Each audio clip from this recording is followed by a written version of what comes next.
ಖಾತೆ ಬದಲಾವಣೆ ಮಾಡಿ ಅಂತ ಪತ್ರ ಬರೆದಿದ್ದಾರೆ ಸಿಎಂ ಸಿದ್ದರಾಮಯ್ಯ ಅವರಿಗೆ. ನೈಜ ಹೋರಾಟಗಾರರ ವೇದಿಕೆ ಅಂತ ಸಿಎಂ ಅವ್ರಿಗೆ ಪತ್ರ ಬರೆದಿದ್ದಾರೆ. ನಿಮ್ಮ ವಿರುದ್ಧ ಸಾಕಷ್ಟು ಆರೋಪಗಳಿವೆ ಮೈಸೂರು ನಗರಾಭಿವೃದ್ಧಿ ಪ್ರಾಧಿಕಾರದಲ್ಲಿ, ಅದಕ್ಕೆ ಖಾತೆ ಬದಲಾವಣೆ ಮಾಡಿ ಅಂತ ಪತ್ರ ಬರೆದಿದ್ದಾರೆ.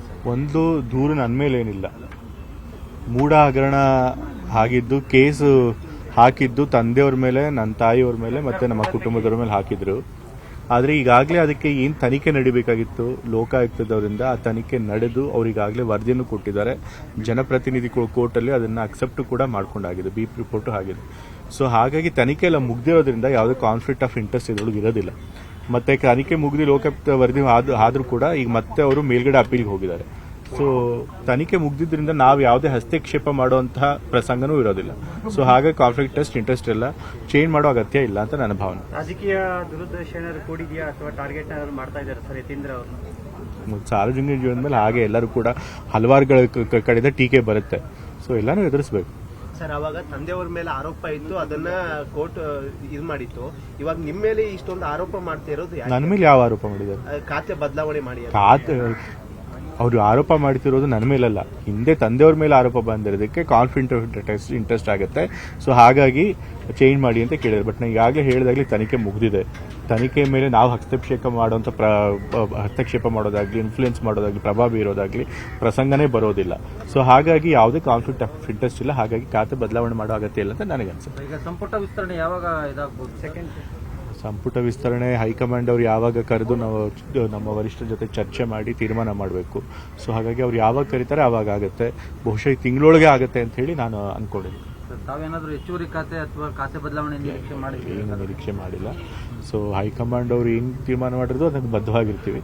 ಮತ್ತೆ ಈಗಾಗಲೇ ಖಾತೆ ಕೊಟ್ಟಿದ್ದಾರೆ, ಮತ್ತೆ ಹೆಚ್ಚುವರಿ ಖಾತೆಯನ್ನು ಬಯಸಿಲ್ಲ. Sir, India leader allegation Karnataka government misuses the BLO in SIR process. ಖಂಡಿತ ಯಾವ BLAಗಳು ಕೂಡ ಮಿಸ್ಯೂಸ್ ಆಗಿಲ್ಲ. ರಾಮನಗರದ ಯಾವುದೋ ಒಂದು ಇನ್ಸಿಡೆಂಟ್ನ ಅವ್ರು ಹೇಳ್ತಾ ಇದ್ದಾರೆ.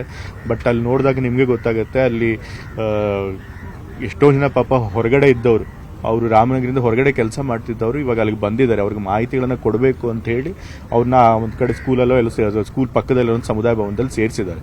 ಮತ್ತೆ ನಮ್ಮ ಪಕ್ಷ ಎಲ್ಲ ಕಡೆ ಸಹಾಯವಾಣಿಗಳನ್ನು ಮತ್ತೆ ಜನರ ಸಂಪರ್ಕ ಕೇಂದ್ರಗಳನ್ನು ಸ್ಥಾಪನೆ ಮಾಡಿದ್ದಾರೆ, booth ಸ್ಟೇಷನ್ಗಳಲ್ಲಿ.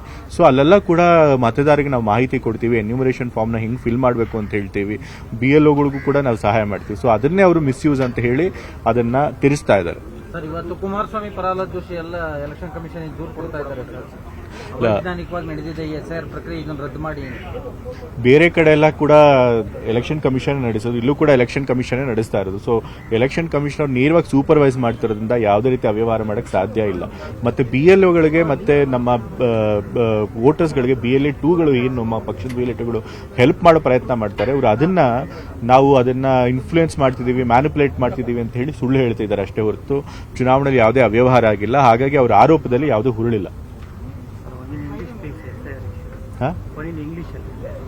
See, the opposition parties are unnecessarily creating a confusion regarding SIR. There is no interference from the government in case of SIR. In Ramnagar, they are citing an incident in SIR, but what we have come to know is that there are many migrant workers from Ramnagar. They had all come to Ramnagar for SIR process, but they had lot of confusion regarding the process. To help them, their local leaders, they had asked the voters to come to a Samudaya Bhavan so they can give the information, that's all. But they are trying to twist the incident as government interference in the SIR. And moreover, this SIR is being carried under the supervision of the Election Commission of India. So there is no question of our government influencing the SIR process. So they are unnecessarily blaming the government. ನಿರ್ಭೀತ, ನಿಷ್ಪಕ್ಷಪಾತ, ವಿಶ್ವಾಸಾರ್ಹ ಸುದ್ದಿಗಳಿಗೆ ಮತ್ತೊಂದು ಹೆಸರಾಗಿರುವಂತ News18 Kannada ಈಗ ಆಪ್ನಲ್ಲೂ ಲಭ್ಯವಿದೆ. ದಯವಿಟ್ಟು ಇಲ್ಲಿರುವ QR code ಅನ್ನ scan ಮಾಡಿಕೊಂಡು app ಅನ್ನ download ಮಾಡೋದಕ್ಕೆ ಮರಿಬೇಡಿ. ನಿಮ್ಮ ಬೆಂಬಲ ಹೀಗೆ ಸದಾ ನಮ್ಮೊಂದಿಗಿರಲಿ. ಧನ್ಯವಾದ.